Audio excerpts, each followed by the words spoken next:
So guys, yan na po yung ating chicken. Ayan, tingnan nyo guys. Sarap! Ang bango-bango! So yummy!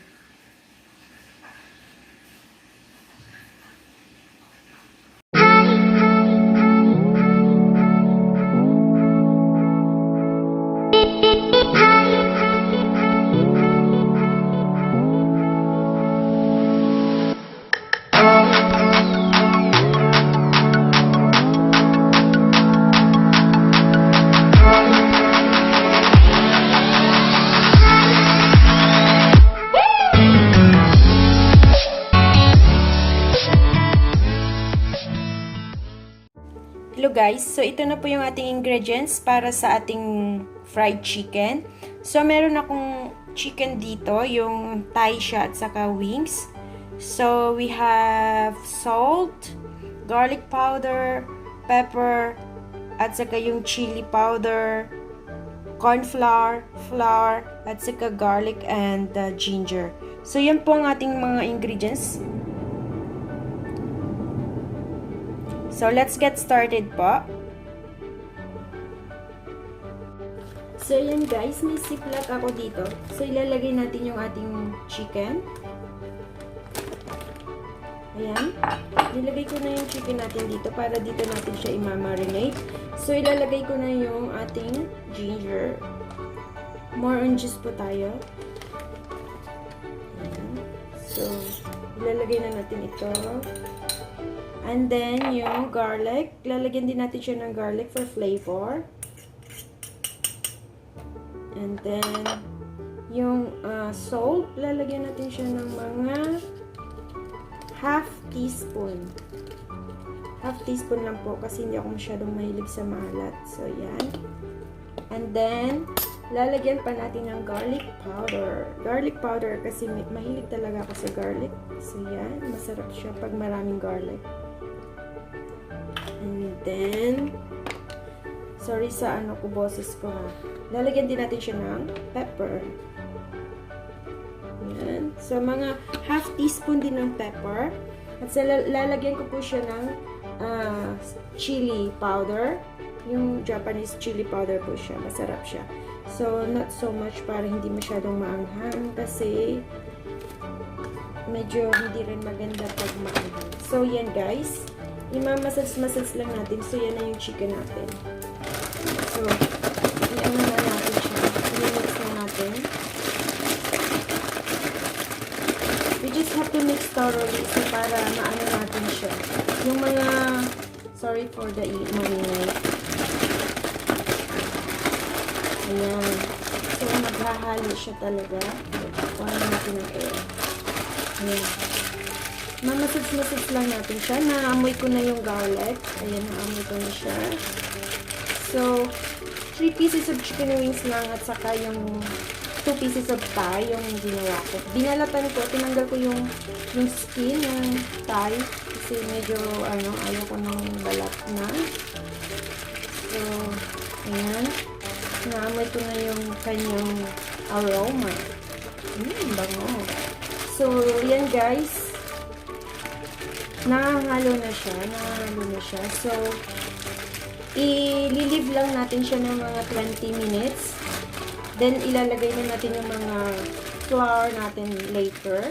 Pag na-marinate na natin siya ng 20 minutes. So, ayan, imamassage lang natin. Kasi, napapanood ko, yung technique daw para maging masarap at pumasok talaga yung mga ingredients natin sa chicken is, we have to massage it. Ayan, yung parang tao lang po na minsan nangangailangan din ng masahe para, alam mo na, pumasok sa atin yung mga, pumasok sa kanila yung mga love talaga natin. Yeah, konting hugot lang. Ayan. And then, babalikan natin later for our flour. Ayan siya. So, feeling ko, umaano na siya yung mga ingredients natin. Nandyan na siya. Ayan. Masasilit ng konti for the flavor. So, babalikan natin after 20 minutes guys, okay? So guys, ito na yung chicken natin after 20 minutes. Same pa rin siya. Pero I'm sure na yung mga ingredients natin pumasok na sa chicken. Sa loob ng chicken. So, ngayon, ilalagay natin yung massage ulit. Ilalagay natin yung flour, corn flour. Ayan.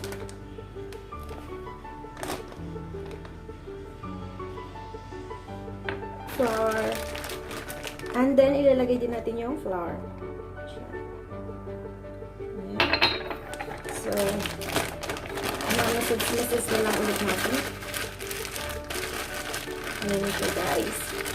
Nanunuot na yan. And then, ipa-fry natin after a while.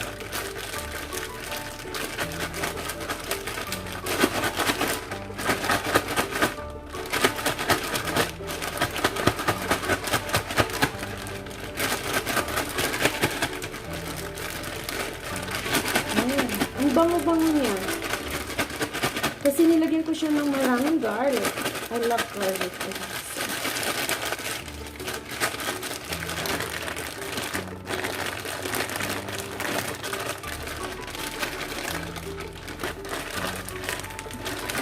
Medyo hindi siya healthy, guys, kasi i-deep fry natin.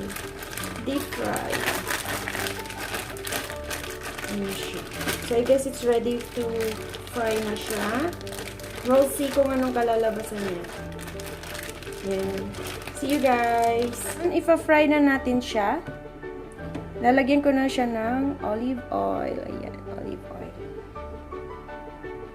Kung maraming oil ang magagamit natin. Parang ayaw ko siyang i-deep fry. Ayan.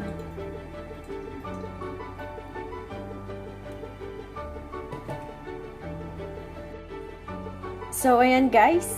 I guess, ready na yung ating mantika. So, itatry na nating lagyan ng isang chicken. Ito po, yung chicken natin kanina. Ayan. So, try nating ilagay. Oh, sana wag tumalsik.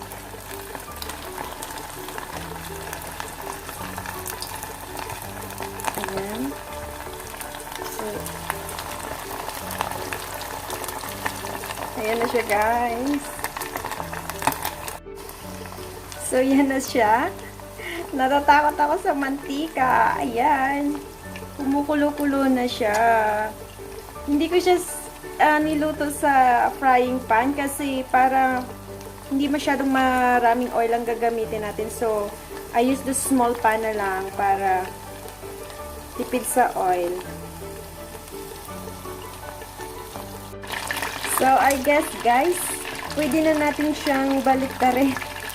Natatakot ako talagang magano. Ayan, ayan na siya. Binaliktad ko. Oh! Ano, huwag kang tumalsik.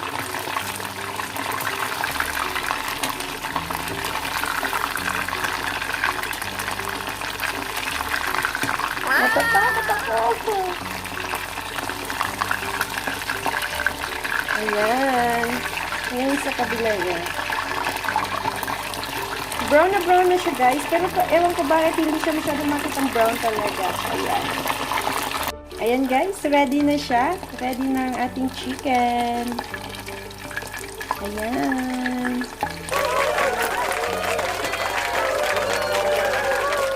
Ayan.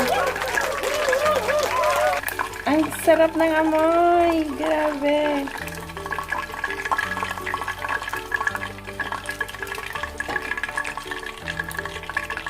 Ayan. So, ilalagay na natin yung nahuli pa.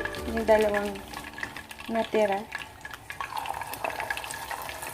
Oh.